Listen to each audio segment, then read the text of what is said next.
ഇന്നത്തെ വാർത്താപ്പകൽ വന്നുപോയ വാർത്തകൾ കാണാതെ പോയ പ്രേക്ഷകർക്കും അതുപോലെ ഈ വാർത്തകളൊക്കെ ഒരിക്കൽ കൂടി കാണാൻ താല്പര്യമുള്ളവർക്കും വേണ്ടി നമ്മൾ ഇന്ന് വന്നുപോയ വാർത്തകളെക്കുറിച്ച് വാർത്താപ്പകൽ.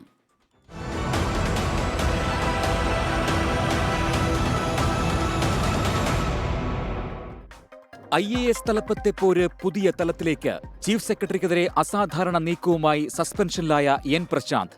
ചീഫ് സെക്രട്ടറി ശാരദാ മുരളീധരനും എ ജയതിലക്, കെ ഗോപാലകൃഷ്ണൻ എന്നിവർക്കും വക്കീൽ നോട്ടീസ്. നീക്കം ക്രിമിനൽ ഗൂഢാലോചനയും വ്യാജരേഖ ചമക്കലും ആരോപിച്ച്. അയോധ്യ തർക്കത്തിന് സമാനമായ സംഭവങ്ങൾ രാജ്യത്ത് ആവർത്തിക്കരുതെന്ന് RSS മേധാവി.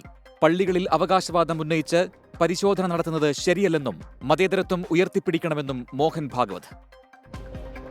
ഹരിയാന മുൻ മുഖ്യമന്ത്രി ഓം പ്രകാശ് ചൌട്ടാല അന്തരിച്ചു. അന്ത്യം ഗുരുഗ്രാമിലെ വസതിയിൽ. 4 തവണ ഹരിയാന മുഖ്യമന്ത്രിയായിരുന്നു. വിടവാങ്ങിയത് ഹരിയാന രാഷ്ട്രീയത്തിലെ അതികായൻ. കോതമംഗലത്തെ 6 വയസ്സുകാരിയുടെ കൊലപാതകത്തിൽ രണ്ടാനമ്മ അനീഷ അറസ്റ്റിൽ. സ്വന്തം കുട്ടിയല്ലാത്തതിനാൽ ഒഴിവാക്കാൻ വേണ്ടി നടത്തിയ കൊലപാതകമെന്ന് അനീഷയുടെ മൊഴി. കൊല ദുർമന്ത്രവാദത്തെ തുടർന്നല്ലെന്ന് സ്ഥിരീകരിച്ച് പോലീസ്. കൃത്യത്തിൽ പങ്കില്ലെങ്കിലും മന്ത്രവാദം നടത്തിയ നൌഷാദ് കസ്റ്റഡിയിൽ. സംസ്ഥാനത്ത് വ്യത്യസ്ത വാഹനാപകടങ്ങളിൽ 3 മരണം. പത്തനംതിട്ടയിൽ ശബരിമല തീർത്ഥാടകരുടെ കാർ മറിഞ്ഞ് ചങ്ങനാശ്ശേരി സ്വദേശി ബാബു മരിച്ചു. വിയൂരിൽ ബൈക്ക് നിയന്ത്രണം വിട്ടുമറിഞ്ഞ് തൃശൂർ എഞ്ചിനീയറിംഗ് കോളേജിലെ വിദ്യാർത്ഥി അഖിൽ മരിച്ചു. പെരുമ്പാവൂരിൽ ടോറസ് കയറിറങ്ങി മധ്യവയസ്കന് ദാരുണാന്ത്യം. മരിച്ചത് കാവുംപുറം സ്വദേശി സുബ്രഹ്മണ്യൻ.